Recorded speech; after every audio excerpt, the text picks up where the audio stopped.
Hi, ladies. Hi. We wanted to invite everyone to have a conversation ahead of International Women's Day. Let's get started. What does the theme Inspire Inclusion mean to you? I think today is a great example of inspiring inclusion. I mean, what is more powerful than a group of like-minded women coming together to talk about what is possible?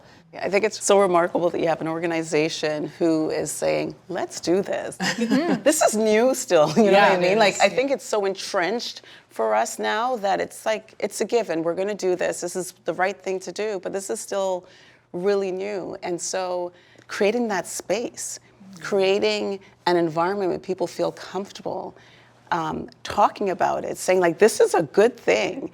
And despite the backlash that people may throw out because of it, the impact that you can have on, my goodness, women certainly, but it doesn't just stop at women. Like the impact you can have, period, is huge when you have an environment where inclusion is important, where it's not just lip service. You feel it. Where you feel it. It's your culture. It's embedded into everything that you do. And this is such a great example of that. I think just being open to having uncomfortable conversations for people to express concerns or issues that maybe they have had. I know it's a challenge for me too sometimes. Change is hard, for sure, but if we're not talking about it, I don't think we will ever change. And we have these amazing forums, but I hope that it doesn't just drop off. We don't have a Women's Day, because we exist every day, right? But yes, have a spotlight of a time when we can have these discussions, but to carry on those discussions. I love that you said make space. Make space and make time for these conversations. And I love that it's happening in this forum, but I love that it happens every day. I see it in the office. I see people taking moments, whether it's over a coffee break, whether it's in a one-on-one, those conversations are encouraged and they're elevated and they're almost expected, right? I think it's part of our culture, it's part of who we are, and it's something that I think is so important that we carry on. How do you find your balance between yourself, your family, your friends, and your career? Okay, I kind of think like this idea of balance, for me it's elusive. I don't think I ever find it, so I think every day I sort of approach it and I try to do the best I can. Some days it skews more heavily for work, some days it skews more heavily for family, but if I do the best I can every day, that's gotta be good enough. It's prioritizing what you can do that day and what you can't do. And when you have people asking you a million things, to be okay to say no, because we can't take everybody on our shoulders all the time, right? For me, I think it's really focusing on engaging in the immediate. So whatever's right in front of you, focus on that, engage in that, be present with that. I think we're constantly being, pulled by messages on our phone or trying to do too many things at one time, and then you do nothing well. If you're engaged in work, drive that 100%. If you're at home with your kids, focus on that 100% and give each bucket kind of its attention and value at the time you need to. I think balance has to be really purposeful. High-achieving women tend to want to do everything perfect all the time. And I think balance means really getting real with your habits. So to me, it's really being able to discern in my personal life and my professional life, hey Jen, what just needs to get done, as opposed to what needs to get done exceptionally well. And sometimes that requires me to say no, establish boundaries, ask somebody for help, or just let it go. Yes. And it's hard to let go. It's really hard to let go when you are, a bit of a perfectionist, but I think examining within what's under all of that is important. What does an empowered woman look like to you? I think it's a woman that wants to have profound impact in the world, and a woman that has taken full command of her voice. I think they've stopped looking and comparing to everybody beside them, and they can really self-reflect and say, I've done this, I've achieved this, and be fulfilled with that. I think for women, we're all so very different, and so how we wear our empowerment or how we relate to that word or what that is can be different for all of us. So it really depends on the woman, and I think potentially an empowered woman could look like any woman. What advice would you offer another woman who's fearful to take the next step in her career? And have you ever felt like this? All too often. Yeah. It's the same advice I'd give to my daughter. Whenever you think I can't, and we all feel that all the time, how about adding the word yet at the end of it? I can't yet. And what that does is it opens up your mind to possibilities, what if, and problem solving. And I love that mindset shift because it forces you into, well, what is possible? What resources can I access to help me?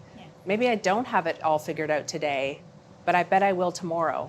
It's important to be open and honest to the people that you love, who you trust, who can give you good advice.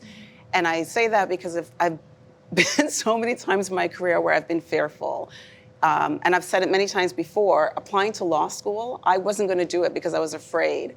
And it was only after talking to my sister, and she said to me, literally, don't be stupid, just apply, you'll get in. When I realized, yeah, I'm going to get in. Like I've done what I need to do. But sometimes talking to someone and seeing that they see something in you that you don't always see in yourself, or they believe in you in a way that you don't necessarily believe in yourself, and they give you that little nudge. Sometimes that's all you need to move forward. It's just that nudge. And even then, there's been so many times where my career was going to make a change or there's a different path, and I was afraid to take that path. And if I had let fear hold me back, I wouldn't be where I am today. But every time that I've confronted that fear and just gone forward, I've been like deeply rewarded. What is an important lesson do you learn throughout your career journey? I would say relationships matter. I think that was the big one for me, seeing the people beyond the processes that they support. We never, as an individual, have all the answers. We shouldn't be expected to know all of the answers, but reaching out, meeting people, understanding who they are, it can provide mentorship, it can develop culture.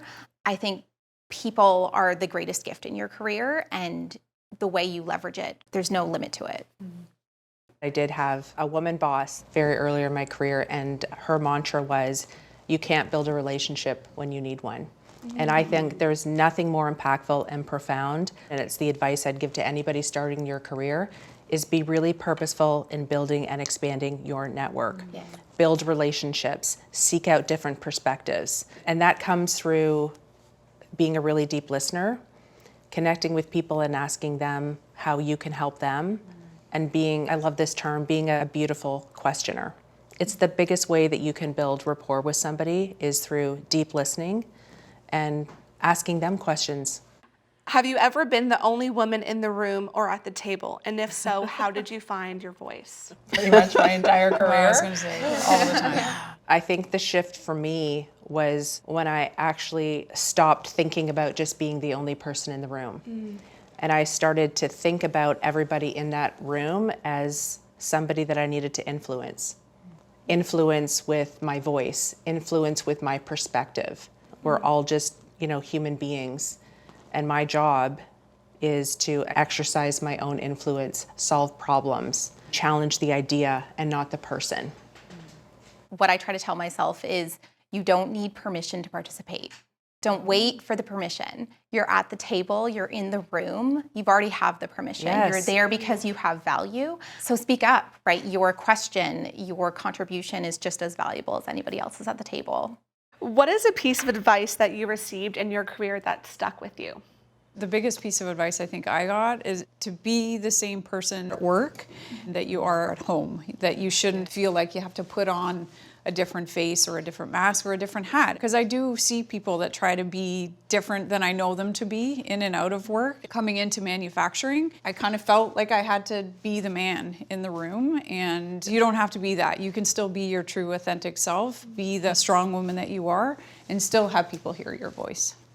A piece of advice I lean on very regularly, and that's keep your heart clean, keep your hands clean. And so I think as we navigate through our career, we're often faced with really tough decisions. And sometimes making the quote unquote right decision, it's hard, it's a challenge. And if you are guided by this idea that you're always going to keep your hands clean, keep your heart clean, you can look at yourself in the mirror every day and feel good about the decision that you made. So I think it's know what you stand for and be steadfast in what you stand for. Consistency builds trust. Every time I go into a meeting, every time I coach my team, every time I'm having a difficult conversation, if I'm standing true in my principles, you have nothing to worry about. Yeah. Yeah.